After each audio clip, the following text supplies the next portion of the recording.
the feud between the Hatfield and McCoy families, rooted in the turmoil of the Civil War, unfolded in the rugged Appalachian Mountains along the West Virginia-Kankakee border between 1863 and 1891. It drew nationwide attention, sparked generations of bitterness, and escalated to the point where not only police, but also governors and even the Supreme Court became involved.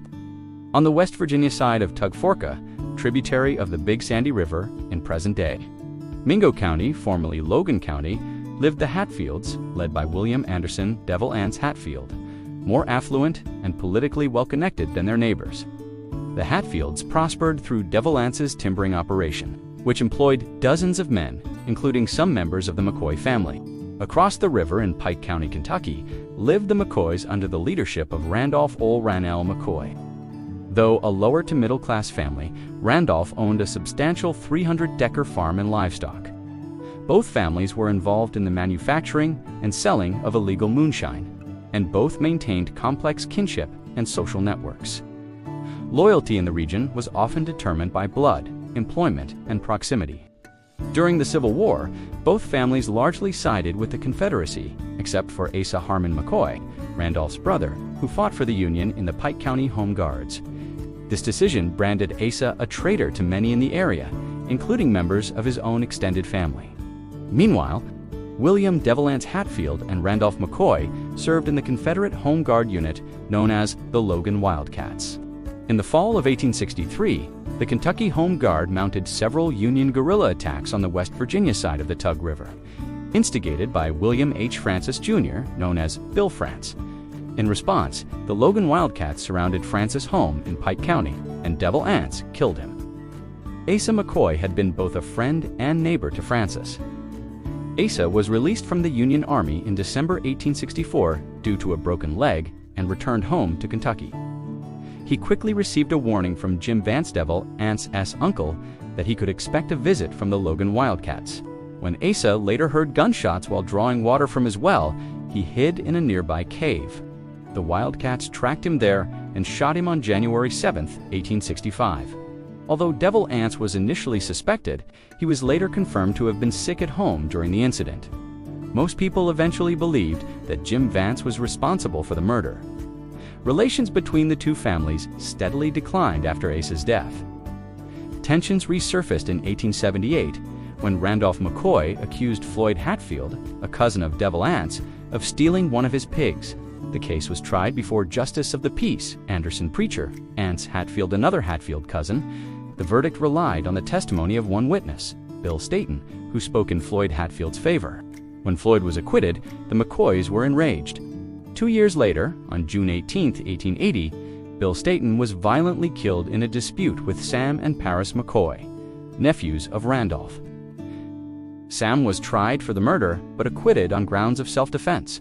Just a few months afterward, during a local Election Day gathering in 1880, 18-year-old Johnse Hatfield, son of Devil Anse, met Roseanna McCoy, daughter of Randolph. The two quickly formed a bond and began secretly seeing each other. When Roseanna's father disapproved, she fled to West Virginia to be with Johnse. A McCoy posse soon followed, arriving at the Hatfield home and arresting Johnse on outstanding Kentucky bootlegging warrants. Devil Anse gathered his own men, intercepted the McCoys, and rescued his son. Although Roseanna and Johnse were then separated, Roseanna became pregnant. Both families refused to allow them to marry. She gave birth to a daughter, Sarah Elizabeth McCoy, in spring 1881. By that time, Johnse had moved on and married Nancy McCoy, Roseanna's cousin, and the daughter of Asa Harmon McCoy in May of the same year. Heartbroken, Roseanna became estranged from her father, who refused to speak to her. Her mother arranged for her to live with Aunt Betty in Springville, Kentucky. Baby Sarah died at only 8 months old from measles. Roseanna, already devastated, never emotionally recovered, and died at age 29. The affair only deepened the hostility between the families. The feud escalated further on August 5, 1882, during another Election Day event in Kentucky. Randolph McCoy's son's Tolbert farmer and Bud became embroiled in a violent dispute with two brothers of Devil Anse. In the chaos, the McCoy brothers stabbed Ellison Hatfield multiple times and then shot him in the back. The McCoys fled, but were soon apprehended by authorities. Before they could reach Pikeville, the Hatfields intercepted the constables and seized the brothers. They were taken to West Virginia to await the outcome of Ellison's injuries. When Ellison died, the McCoy brothers were tied to pawpaw bushes and executed with a total of 50 gunshots. Authorities indicted 20 men, including Devil Anse and his sons, for the killings. But the Hatfields repeatedly evaded arrest, further enraging the McCoys. Their cause was championed by attorney Perry Cline, who had married Martha McCoytha, widow of Asa Harmon McCoy. Cline harbored a personal vendetta against Devil Anse after losing a lawsuit over land involving thousands of acres. Using his political connections, he announced rewards for the arrest of the Hatfields. Violence continued. In 1886, Jeff McCoy killed a mail carrier named Fred Wolford. Acting Constable Cap Hatfield pursued him, and with Tom Wallace, shot Jeff McCoy on the banks of the Tug River. Tom Wallace was found dead in the spring of 1887. On January 1, 1888, the Hatfields mounted a major assault on the McCoy home. Led by Cap Hatfield and Jim Vance, they surrounded the house, opened fire, and set it ablaze to force Randolph McCoy into the open. Randolph and part of his family escaped into the woods, but his son Calvin and daughter Allie Fair were killed, and his wife Sarah was brutally beaten, suffering a crushed skull. The house was burned to the ground. The surviving McCoys relocated to Pikeville to escape further raids. In response to the attack, Kentucky Governor Simon Buckner dispatched Special Officer Frank Phillips with 38 men. Placing additional rewards to attract bounty hunters, Phillips soon tracked down Jim Vance and Cap Hatfield. When Vance refused arrest, he was killed on January 10, 1888.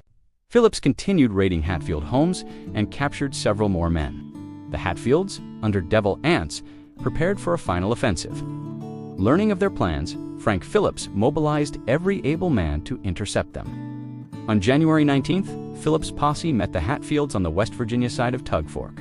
Gunfire erupted in what became known as the Battle of Grapevine Creek. The Hatfields suffered casualties and retreated. 2 supporters were killed, and a deputy, Bill Dempsey, was executed by Phillips after surrendering. Others were arrested. Years of legal battles followed, with courts debating whether the Hatfields had been illegally extradited across state lines. The case reached the U.S. Supreme Court, which ruled that the Hatfields held in Kentucky could be tried. In 1889, the Hatfield prisoners were tried for various crimes committed during the feud, including the murders of Randolph McCoy's sons and daughter. 8 Hatfields were sentenced to life in prison. One, Cotton Top Ellison Mountsu, was mentally challenged with sentenced to death for killing Allie Fair McCoy. Many believed he was a scapegoat, though he confessed. Despite laws against public executions, thousands gathered to witness his hanging on February 18, 1890. His final words were reported as, "They made me do it. The Hatfields made me do it." Between 1880 and 1888, more than a dozen people were killed and at least 10 wounded. At one point, tensions were so severe that the governors of West Virginia and Kentucky threatened to send militias into each other's states. The feud gradually subsided after Mount's execution. Trials continued until 1901, when Johnse Hatfield faced the final feud-related court case. With the feud over, Randolph McCoy became a ferry operator. He died in 1914 at age 88 from burns sustained in an accidental fire and was buried in the Dills Cemetery in Pikeville, Kentucky. Devil Anse Hatfield, once skeptical of religion, was born again at age 73 and later founded a Church of Christ congregation in West Virginia. He died of pneumonia on January 6, 1921, at age 81, and was buried in the Hatfield Family Cemetery along West Virginia Route 44. For decades afterward, the feud became part of American folklore. Books, magazines, films, and television retold the legendary conflict. Today, tourists still visit the historic sites in West Virginia and Kentucky. In 1999, the Hatfield and McCoy Historic Site Restoration Project was completed, and the Hatfield-McCoy Feud Driving Tour now guides visitors to every accessible location, tied to the infamous feud, accompanied by a free brochure with step-by-step directions.